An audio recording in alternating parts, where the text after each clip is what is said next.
የዛሬው ስልጠና በጣም ወሳኝና ተማሪዎች ጋር ለመድረስ የአስተማሪዎችን ብቃት መጨመር አስፈላጊ ነውና ስለዚህ በጥሩ ሁኔታ የተማሪዎችን የአእምሮና የስነ ልቦና ችግሮችን ለመፍታት እንግዲህ ያለን የጤና ተቋማት በጣም ውሱንነት፣ የተማረ ኃይል ሰው እጥረት፣ ብዙ ሲስተሞቻችን ውሱን ናቸው።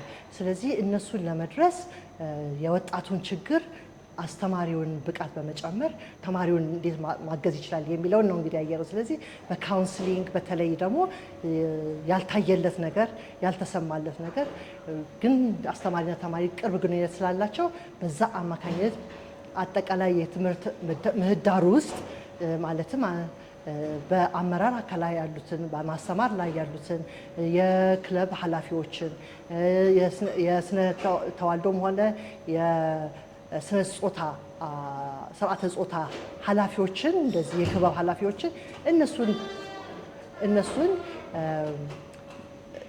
በማሰልጠን ተማሪዎች ጋር እንዴት ይደረሳል፣ ወጣቶቻችን ጋር እንዴት ይደርሳል፣ ብዙ ችግሮች አሉና እነዚህ ችግሮች እንዴት መቅረፍ እንችላለን የሚለው ካውንስሊንግን በማሳየት ሂደቱን በማሳየት የተማሪዎችን ችግር መፍታት ላይ ነው ዛሬ ስልጠና የወሰነውና በጣም መልካም ጊዜ ነበረ።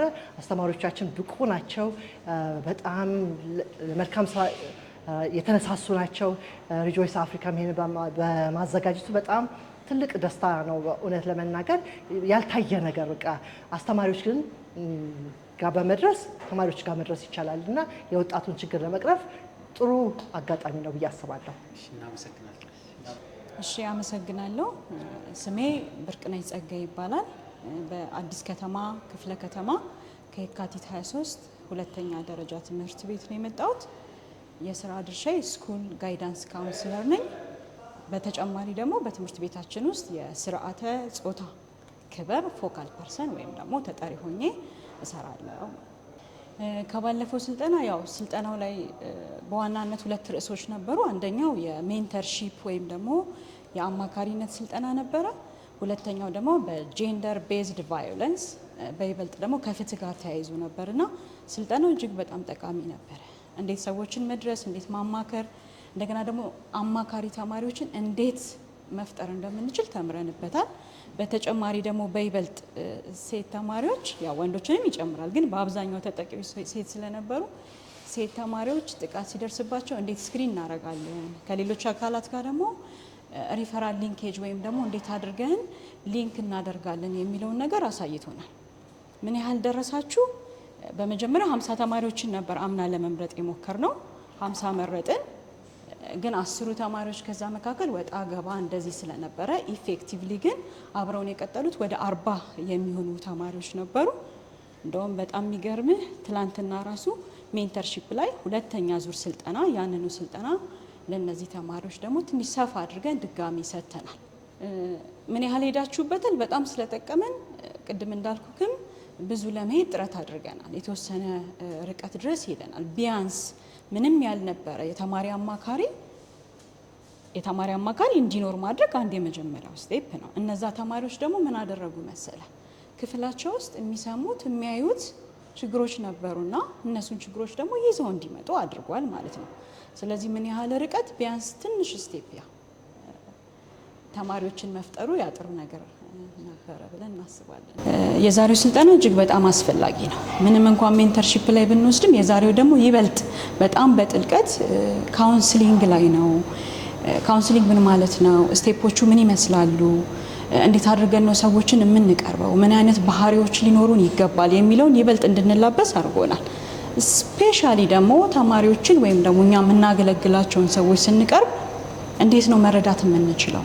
በጣም በይበልጥ ደግሞ የማዳመጥ ክህሎት የሚባለው የካውንስሊንግ ስኪል ትልቅ ነበርና እንዴት አድርገን ነው የምናዳምጠው? ስናዳምጥ ምን ነገሮችን ነው ልናሟላ የሚገባው የሚለውን በጣም አይተናል። ይበልጥ ግን በአጠቃላይ ካውንስሊንግ ምን አይነት ሂደቶችን ይከተላል የሚለውን ነገር በደንብ አሳይቶናል ብዬ አስባለሁ። ስለዚህ ጠቅሞናል። ከዛኛ ደግሞ ሌሎች መምህራን ላይ ደግሞ ምን ያህል ርቀት ትሰራላችሁ? አሁን ይሄን ይበልጥ አሁን እኔ ምን ሀሳብ መጣልኝ? ትምህርት ቤት ሄጄ ቢያንስ የተወሰኑ ሴት መምህራን ላይ አጋባለሁ። ስለዚህ የሆነ ማፈራቸው ሴት መምህራን አሉ ማለት ነው። ስለዚህ እነሱን ማሰልጠን በተወሰነ መያዝ እነሱ ደግሞ የሚይዙትን ቡድን እንትን እንዲሉ አደርጋለሁ። ስለዚህ ይሄ ርቀቴ ነው መሄድበት ወደፊት ርቀቴ ነው። ሰዎችን ስንቀርብ ቅድም ብያለሁ ይሄ አክቲቭ ሊስኒንግ ላይ እንደገና ደግሞ ይሄ ቶሎ ብለን ጀጅ ነው የምናደርገው አይደል? ቶሎ ብለን ወደ መፍትሄ ነው አይደል የምንሄደው? በጣም የልጆቹን ርቀት ምን እንደተሰማቸው ይበልጥ እዛ ላይ ትኩረት ማድረጉ ከውሳኔ በፊት መሆኑ ወይም ደግሞ ወደ ጀጅመንትም እንዳንገባ ያግዘናል የሚለውን ነገር አይቻለሁ። ስለዚህ በደንብ ኤክስፕሎር ማድረግ፣ መፈተሽ፣ መጠየቅ እንደዚህ የሚሉትን ነገሮች አይቼበታል። መከዳት ምን ማለት ነው፣ አለመፈለግ ምን ማለት ነው የሚለውን ምንድነው የምናደርገው? ኤክስፕሎር ነው የምናደርገው። ስለዚህ እኛ አሁን እሷ ያደረገችው ምንድነው? ኢሚዲየትሊ ሶሉሽን፣ መፍትሄ። ምክንያቱም እሷ እያጣደፈቻት ነው። ሄጃለሁ እኔ ሳይካትሪስት ብለን አትበይብኝ፣ በቃ ሄጃለሁ፣ እዛ ሐኪምን ቤትም ሄጃለሁ፣ ምንም የሰጠኝ ነገር የለም። ሁለተኛ እንደውም እዛ ቦታ ነው ማልሄደው። አመሰግናለሁ። ስሜ ሄለን ጊላ ይባላል። የመጣሁት ከደራርቱ ቱሉ ሁለተኛ ደረጃ ትምህርት ቤት ነው። አቃቂ ቃሊቲ ክፍለ ከተማ የ12ኛ ክፍል የጂኦግራፊ መምህርት ነኝ። በተጨማሪም የስርዓተ ጾታ ክበብ ተጠሪ ነኝ። ዛሬ እዚህ የተገኘሁት ሪጆይስ አፍሪካ ከኩሶ ኢንተርናሽናል ጋር በመተባበር ለሃይ ስኩል ሴት መምህራን ባዘጋጀው የካውንስሊንግ ትሬኒንግ ላይ ለመሳተፍ ነው። ከዚህ በፊትም ሪጆይስ አፍሪካ በሜንተርሺፕ ላይ በሰጠው ስልጠና ላይ ተገኝቼ ነበረ። ስልጠናው ላይ በጣም ብዙ አቅምን የሚያጎለብቱ ነገሮችን አግኝቻለሁ። ትምህርት ቤት ላይም ሄጄ ወደ 50 የሚጠጉ ተማሪዎችን ሜንተር አድርጌ ሪጆይስ አፍሪካ ኤፕሪል 6 ላይ መጥቶ ለተማሪዎቼ ስልጠና ሰጥቶልኝ ነበረ።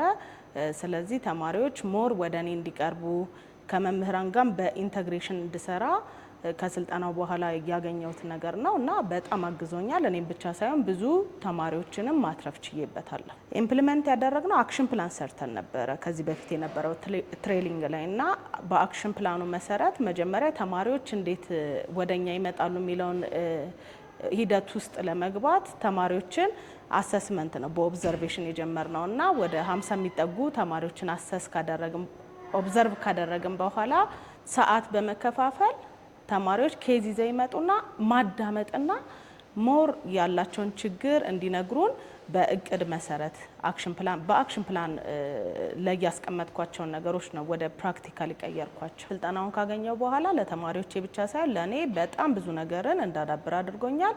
አንደኛ ሜንተርሺፕ በራሱ ምን እንደሆነ እንዳነብ ሪጆይስ አፍሪካ ቴሌግራም ቻናል ከፍቶልናል ለሴት መምህራን፣ ለሃይ ስኩል መምህራኖች። እዛ ላይ የተለያዩ መረጃዎችን ፎርዋርድ ያደርጉልናል። ስለዚህ አፕዴትድ የሆኑ ነገሮችን ከራሴ ጋር እንዲዋሃዱ አድርጌያለሁ።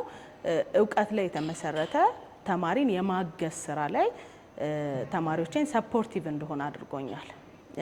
የዛሬው ስልጠና እንግዲህ ዶክተር ሰብለ ኃይሌን ሳላመሰግን አላልፍም። ያው ሪጆይስ አፍሪካና ኩሶ ኢንተርናሽናል ይህን ዝግጅት በማዘጋጀታቸውም ታላቅ ምስጋና አቀርባለሁ። አዳዲስ እውቀቶችን ካውንስሊንግ በራሱ አዲስ የሆነ ነገር እንደሆነ ሙሉ በሙሉ ከሜንተርሺፕ ጋር በተወሰነ ቢገናኝም አዳዲስ ነገሮችን አግኝቼበታለሁ። እኔ ካውንስሊንግ ላይ አዳዲስ የሆኑ መረጃዎችን ማግኘት ችያለሁ። እንግዲህ ዛሬ ከወሰድኩት ሊስኒንግ ስኪል ላይ ልጆችን ፈራጅ ሳንሆን በደንብ ማዳመጥ ላይ። ስለዚህ እስካሁን ስንሄድ የነበረው እንደ ትምህርት ቤት ተማሪዎችን ለማገዝ ተማሪዎችን እንሰማለን በእርግጥ ነገር ግን ነገራቸውን ኬዛቸውን እናቀለዋለን፣ ሚኒማይዝ እናደርገዋለን እና ወደ ሶሉሽን ነበር የምንገባው። አሁን ላይ ግን የኛ ዋና ስራ ተማሪዎችን ማዳመጥ፣ ሊስኒንግ ስኪላችንን እንዴት እናዳብራለን፣ መረጃውን በሶፍት ኮፒ በመውሰድ ካውንስሊንግ ላይ ደግሞ እንደ ሜንተርሺፕ ትምህርት ቤት ላይ ተማሪዎችን እናግዛለን ብዬ አስባለሁ።